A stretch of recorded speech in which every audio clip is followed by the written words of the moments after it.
Did you ever had that eerie feeling that someone or something was watching you? You're not alone. Before we uncover the terrifying truth, like this video and comment your location. Let's step into the shadows together. I never believed a house could hate you until I moved to Pasadena. My name is Morgan, and last October, I finally achieved my dream of owning a California home, a 1920s craftsman bungalow nestled in one of Pasadena's historic districts. As a 32-year-old software developer who had spent the last decade in cramped San Francisco apartments, this felt like paradise. Original hardwood floors, built-in bookshelves, and a sprawling backyard with mature orange trees. The property history showed it had changed hands unusually often, but the realtor assured me that was common in California's volatile market.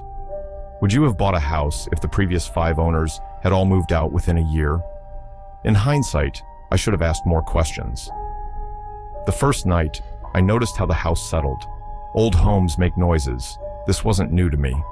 But around 3:17 a.m., I remember checking my phone. I woke to what sounded like hushed voices. Not from outside, but from inside the walls themselves. I convinced myself it was just pipes or the wind through the crawl space. By the third night, I couldn't dismiss it anymore. The whispers had patterns, rhythms that sounded almost like conversations. They always started at 3:17 a.m., lasting exactly 11 minutes. I began recording them, hoping to prove to myself it was just normal house sounds. When I played the recordings back the next morning, there was nothing, just static. But I know what I heard. I did what any rational person would do: research.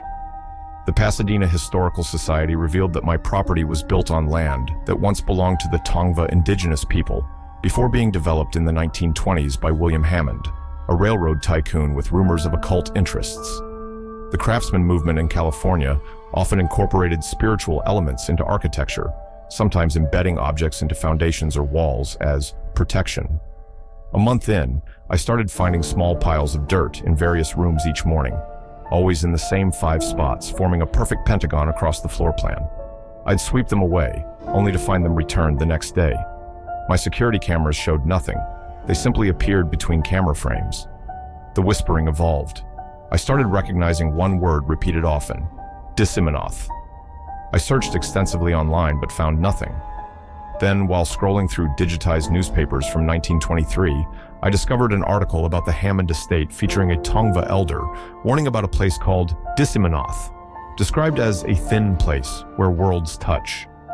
I reached out to a local professor specializing in Tongva history. Dr. Elena Vasquez agreed to visit, explaining that certain California lands were considered sacred or dangerous in indigenous cosmology. The moment she stepped into my living room, her demeanor changed. "There's something wrong with your walls," she whispered, placing her hand against the original plaster. "They're listening." Dr. Vasquez pulled out a thermal imaging attachment for her phone. The walls showed unusual heat patterns, concentrated circles behind the plaster that shouldn't exist in a normal structure. During construction booms in the 1920s, some developers incorporated unusual materials into California homes, she explained. There were spiritualist movements that believed certain configurations could harness energy. She left abruptly, promising to return with equipment to investigate further. She never came back. Her university office told me she had taken unexpected leave to visit family in Arizona. Her social media accounts went silent. The whispers grew louder. I started noticing patterns in my daily life. Objects slightly moved from where I'd left them, arranged in those same pentagonal patterns. My neighbor commented on seeing lights moving inside my house during times I was definitely at work. I hired contractors to open a section of wall, claiming I needed to check for water damage. 2 refused after their initial visit, citing scheduling conflicts. The third agreed. When he cut into the plaster in my dining room, we found something impossible. The space between the walls was wider than the house's dimensions should allow, and embedded in the wooden studs were hundreds of small objects. Bones, animal, the contractor assured me. Coins, yellowed photographs of people with eyes scratched out, and glass bottles containing unidentifiable substances. Most disturbing were the wax cylinders, early recording devices from the 1900s. The contractor quit on the spot. I don't blame him. That night, I set up recording equipment around the house. Around 3 a.m., I waited. The whispers began as usual at 3:17. This time, my digital recorder captured something. When I played it back, I heard a clear voice, not whispering, but speaking distinctly. "We've been waiting for you, Morgan. You're the seventh occupant. The sequence is complete."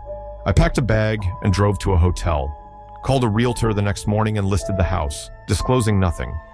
I couldn't bring myself to inflict this on someone else, though, and canceled the listing 3 days later. Instead, I returned with determination to understand. I converted my guest bedroom into a research center, wall charts tracking previous owners, Tongva history, and Hammond's business records. I learned that Hammond had lost 7 family members in a house fire before building my home. I discovered that each previous owner of my house had experienced exactly 7 months of normalcy before reporting strange occurrences. 7 owners, 7 months, 7 family members. I found an architectural historian specializing in California craftsman homes who agreed to examine the house. Richard Winters arrived with measuring tools and scanning equipment. After a thorough examination, he sat heavily on my porch steps. "This house has impossible dimensions," he said, showing me his calculations. "The interior spaces are approximately 11 inches wider on all sides than the exterior measurements would allow. That's architecturally impossible." He pointed to subtle details I'd never noticed. The way certain floorboards created geometric patterns, how crown moldings contained repeating symbols disguised as decorative elements, the exact positioning of built-in cabinets creating sightlines throughout the house. "Someone designed this place as a machine," he whispered, "not to build things, to open something." That night, I woke not to whispers, but to silence. A profound, thick silence that felt physical. The air pressure changed, making my ears pop. All electronic devices in the house died simultaneously. I lay perfectly still, watching as my bedroom door slowly opened. No one entered, but I heard footsteps crossing to my bed. The mattress compressed as though something, sat beside me. "The 7th month ends tonight," a voice said directly into my ear. "Now we can begin." The room temperature plummeted. Through my window, I could see my orange trees bending unnaturally, their branches twisting to point at my bedroom. The walls began to vibrate, plaster cracking in perfect geometric patterns. I ran, drove to a motel, and didn't look back. 3 days later, working up the courage to return for my belongings, I discovered fire trucks surrounding my property. The house had burned to the foundation. According to bewildered fire investigators, the blaze had started simultaneously in 5 different locations, forming, you guessed it, a perfect pentagon. The strangest part, the fire burned only my house, not touching the drought-dry brush or neighboring properties just feet away. The flames reportedly burned in complete silence, with neighbors only noticing when the roof collapsed. I've since learned that William Hammond didn't just build my house. He built 7 identical properties across California, each positioned according to celestial alignments. Public records show all 7 burned on the same night as mine. I now live in an apartment in San Diego. I've changed my name and career, but sometimes, at exactly 3:17 a.m., my phone receives text messages from my old house number, a number that shouldn't exist anymore. The last one contained just 7 words. "The walls still whisper. We're still waiting." Would you check your walls if you heard them whisper your name?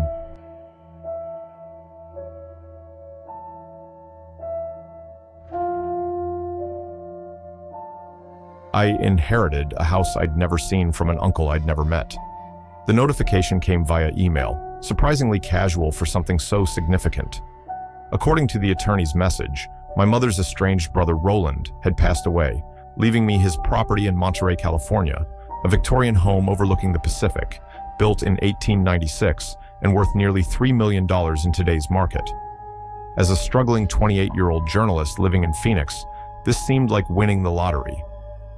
My mother had never spoken about her brother, except to say they'd had a fundamental disagreement decades ago. When I called her about the inheritance, she fell silent before finally saying, "Don't go into the basement, Elise. Sell it sight unseen." Have you ever noticed how warnings only make something more tempting? I ignored her cryptic advice and drove to Monterey the following weekend. The house stood on a cliff edge overlooking the churning Pacific. 3 stories of weathered blue clapboard with ornate white trim, a widow's walk atop the roof, and a neglected garden overrun with ice plant and cypress. The local historical society had installed a small plaque identifying it as the Winthrop House, home of Captain Elijah Winthrop, 1896 to 1924. The keys arrived by courier before I'd even stepped out of my car. The property manager, a thin man named Barrow, apologized that he couldn't show me around personally due to prior commitments. The utilities are connected and the property taxes are paid through December, he explained hastily. Your uncle's belongings remain inside. The cleaning service hasn't been allowed entry since his passing 6 weeks ago. Wait, not allowed by whom? I asked. By your uncle's specific instructions, Barrow replied, already walking backward toward his car. The locksmith was the last person inside, changing locks per the will. He quit the next day. Moved to Sacramento, I heard. Before I could ask more questions, Barrow was gone, leaving me alone with this massive, silent house. When I tried calling him later, his number was disconnected.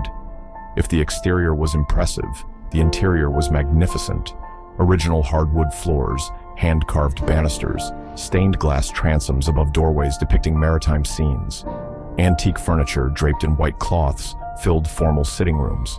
A library contained first editions behind glass cabinets. The kitchen had been modernized with high-end appliances that seemed untouched. My uncle's presence was minimal. A study with recent scientific journals, a bedroom with plain furnishings, no photos, no personal mementos. It was as though he'd been a caretaker rather than the owner. As the sun set over the Pacific, casting long shadows through tall windows, I began methodically exploring each room, looking for any indication of why this house would come to me. In the parlor, I found framed nautical charts dating back to the 1890s, with certain offshore locations marked in faded red ink. In the library, a collection of rare books on subjects ranging from deep-sea exploration to pre-Christian coastal rituals of California's indigenous peoples. Night fell, and I realized I hadn't found a basement entrance. Most California homes don't have basements, unstable ground, earthquake concerns. But Mother's warning echoed in my mind.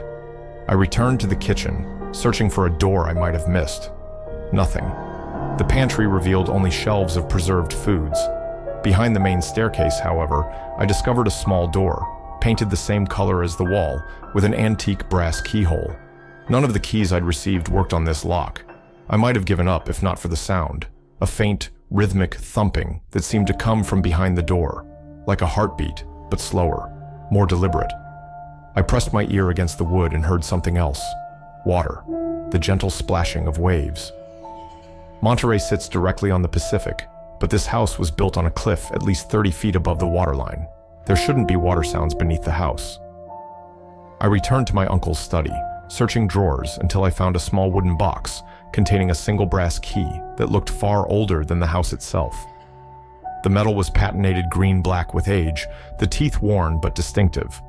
Would you have used that key? Sometimes I wonder how different my life would be if I hadn't. The basement door opened with a sound like a long exhale.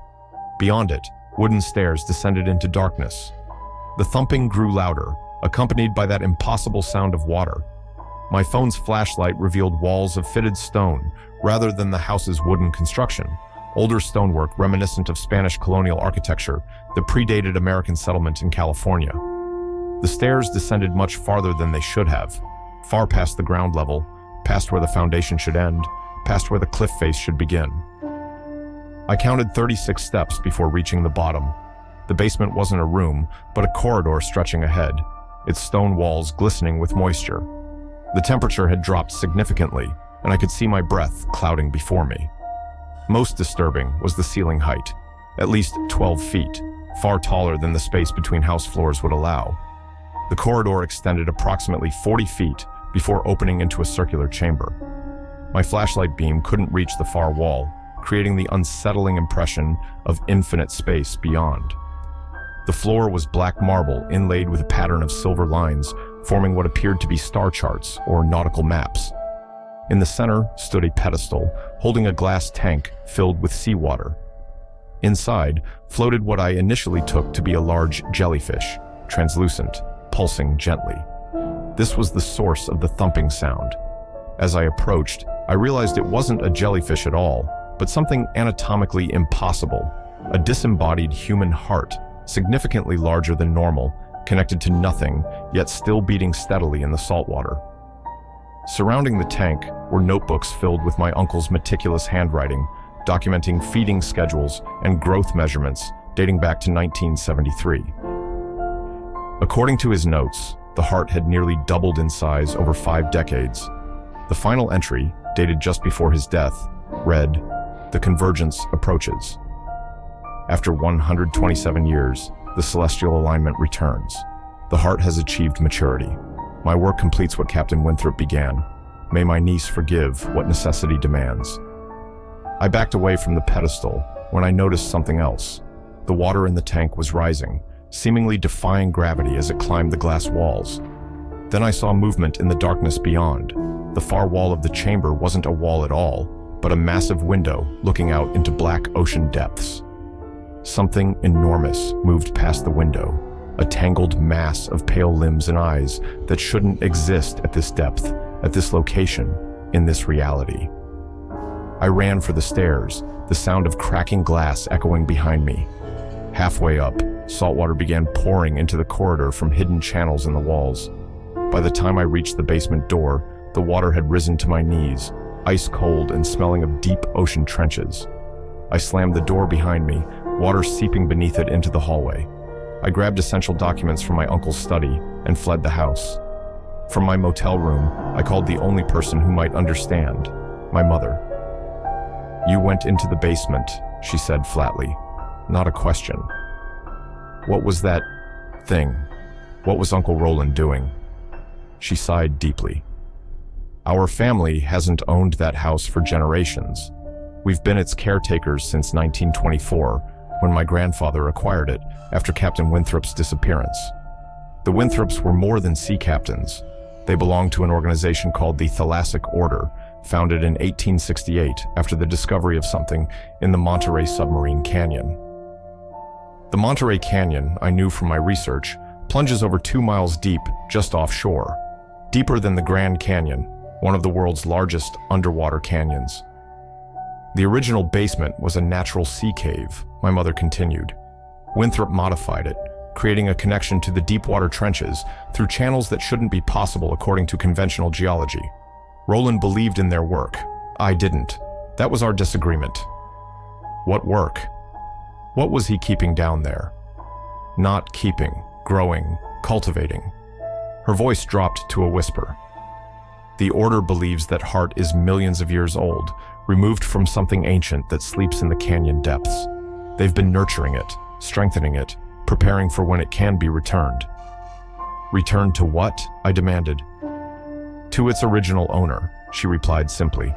Roland's notes should indicate the timing, a specific astronomical alignment that occurs every 127 years. The last was in 1896 when Winthrop built the house. The next is next month, I finished, remembering the astronomical notations in my uncle's final journal entry.